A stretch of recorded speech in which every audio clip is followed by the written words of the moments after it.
बिस्मिल्लाहिर्रहमानिर्रहीम। अस्सलाम व्यूवर्स, आप देख रहे हैं अपना यूट्यूब चैनल हज़ारा कुकिंग पॉइंट और हम रोज़ की तरह आपकी खिदमत में हाजिर हूँ एक न्यू और एक यूनिक स्टाइल की रेसिपी के साथ। जो कुछ हम बनाते हैं आपके स्टाइल से और कुछ अपने स्टाइल से। तो जी हाँ, आज हम बनाएंगे चना चटपटी मज़ेदार सी रेसिपी जो कुछ आपके अंदाज से होगी और कुछ हमारे अंदाज से होगी, क्योंकि कुछ चीज़ें आपको न्यू लगेंगी। इसलिए मैं कहूँगी कि वीडियो आपने फुल देखनी है, बिल्कुल भी स्किप नहीं करनी।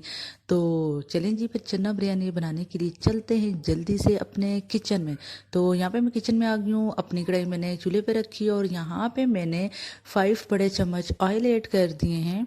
और देन मैंने 3 से 4 बराबर साइज जो होता है उसकी मैंने जो ऑनियन है वो अच्छे से बारीक लंबी लंबी काट दी और इसे मैं लाइट ब्राउन करूंगी। और जब इस तरह से कलर आ जाए हल्का हल्का बीच में, तो हमने बराबर मिक्स चम्मच हिलाते रहना ताकि ये ज़्यादा कहीं से जल ना जाए, बहुत ज़्यादा डार्क ना हो जाए, बिल्कुल नॉर्मल और बराबर ये जो है फ्राई हो जाए। और जल्दी फ्राई करने के लिए मैंने बीच में नमक भी ऐड किया है था, तो आपने भी ऐड करना है। तो देन ये नॉर्मल फ्राई हो गया लाइट ब्राउन। देन इसमें मैंने 1 चम्मच लहसुन और आधी चम्मच अदरक पेस्ट, साथ ही मैंने पेस्ट बना के वो ऐड कर दिया।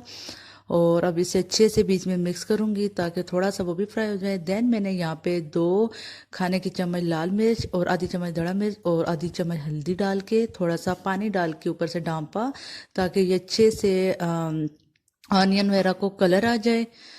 और एक तरह की लाइट बिरयानी का जो मसाला होता है थोड़ा अच्छा कलर में हो, अच्छी ग्रेवी बनी हो, तो वो ज़्यादा मज़े की लगती है। और यहाँ पे मैंने 7 से 8 नॉर्मल साइज़ के टमाटर जो मैंने बड़े बड़े काट दिए थे और यहाँ पे मैंने ऐड कर दिए। और यहाँ पे मैं मीडियम आंच पे डाल दूंगी, लेकिन साथ साथ चमचा वगैरह लगाती रहूँगी ताकि ये कढ़ाई के साथ जल ना जाए। तो आप लोग भी इसी तरह से करना है। और अगर अभी तक आपने हमारा यूट्यूब चैनल अभी तक सब्सक्राइब नहीं किया तो जल्दी से अपने यूट्यूब चैनल हज़ारा कुकिंग पॉइंट को सब्सक्राइब करें और तमाम आने वाली वीडियो आप तक पहुंचे। अगर आप ये चाहते हैं तो बेल नोटिफिकेशन को दबाना मत भूलिएगा। तो अब इस पॉइंट पे मैंने जो बिरयानी मसाला होता है किसी भी ब्रांड का, बट मैं खुला यूज़ करती हूँ। मार्केट है हमारे यहाँ एक, उसमें बहुत अच्छा मिलता है, तो जो देगों वाले भी लेकर जाते हैं। तो मैंने वो इसमें ऐड किया है 8 से 9 चम्मच। तो अगर आप किसी ब्रांड का यूज़ करते हैं तो आप वो यूज़ कर सकते हैं। देन यहाँ पे मेरे टमाटर की ग्रेवी रेडी हो गई है। यहाँ पे मैंने चने ऐड करके अच्छे से मिक्स कर दूंगी और देन चूल्हा ऑफ।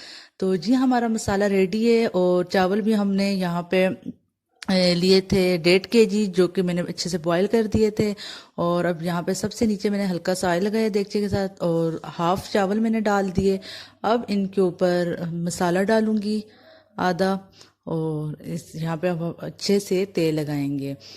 तो जी हाँ, यहाँ पे अभी मैंने चने डाल दिए हैं हाफ। और अब मैं यहाँ पे जो छोटी छोटी धनिया, पुदीना, हरी मिर्च, लेमन और टमाटर वगैरह कट के वो आधे इधर डालूंगी तेल के ऊपर। देन ऊपर फिर मैंने यहाँ पे वाइट चावल डालने हैं और फिर जो हाफ मसाला रहता है वो हम डालेंगे।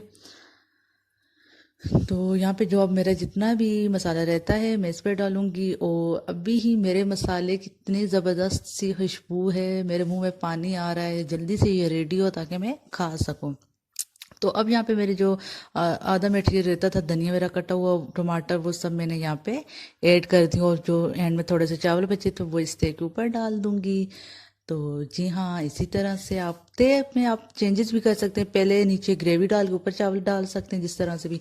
और यहाँ पे मैंने फूड कलर नहीं यूज़ किया, बल्कि मैंने हल्दी को दूध में मिलाया हुआ था, वो मैंने ऐड किया। और यहाँ पे ज़बरदस्त सा मेरी बिरयानी को मैंने तेल लगा के दम पे रख दिया है। तो उम्मीद आपको ये पसंद आएगी। अल्लाह हाफिज़।